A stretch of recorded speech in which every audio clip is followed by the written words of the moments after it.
അപ്പോൾ ഗെയ്സ് നമ്മളത് ആ വെട്ടുകാട് ചർച്ചിലോട്ട് പോയിക്കൊണ്ടിരിക്കുകയാണ്. ആകാശത്തെ ഫ്ലൈറ്റ് പോകുന്നുണ്ട്. കിടിലം വ്യൂസാണ്. നമ്മുടെ ട്രിവാൻഡ്രത്ത് നിന്നും വെറും 7 കിലോമീറ്റർ മാത്രം ദൂരമേ വെട്ടുകാട് ചർച്ചിലേക്ക്.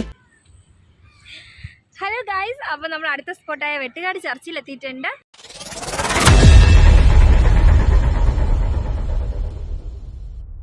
ബാക്കി വിശേഷങ്ങൾ വീഡിയോയിൽ പോകാം. വീഡിയോയിലേക്ക്.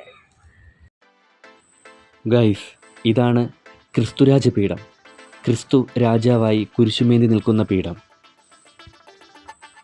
ഈ ദേവാലയത്തിൻ്റെ വേറൊരു പ്രത്യേകത, അന്യമതത്തിൽപ്പെട്ട ആൾക്കാരും ഇവിടെ വന്ന് പ്രാർത്ഥിച്ച് മടങ്ങുന്നത് നമുക്ക് കാണാൻ കഴിയും.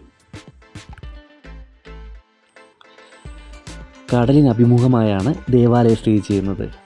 അത് ഈ ദേവാലയത്തിന് പ്രത്യേക ഒരു ഭംഗി തന്നെ നൽകുന്നുണ്ട്.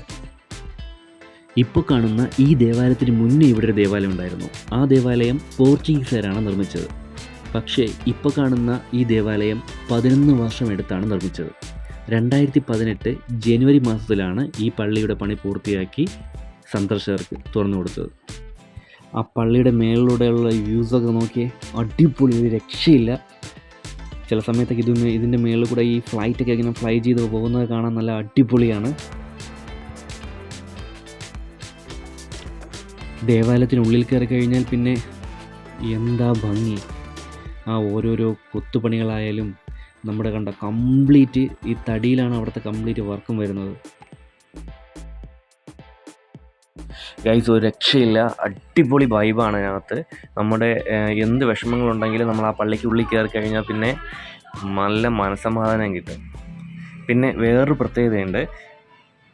മുകൾ തട്ടിൽ കിടിലമായിട്ട് നമ്മുടെ പഴയ ബൈബിളിലെ പഴയ നിയമമുണ്ടല്ലോ, അതിൽ 24 സംഭവങ്ങളുടെ ചിത്രീകരണമുണ്ട്.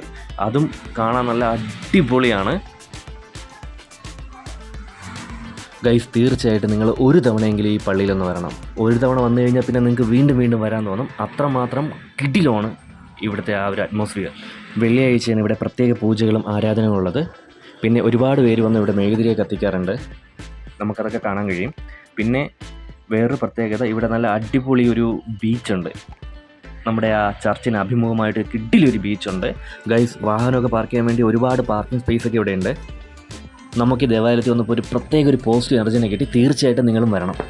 അപ്പോൾ ഗൈസ്, ഇവിടുത്തെ വിശേഷങ്ങൾ കണ്ടില്ലേ, ഇനി നമുക്ക് അടുത്ത സ്പോട്ടിലോട്ട് പോകാം, ശംഖുപം ബീച്ചിലേക്ക്. Come on guys.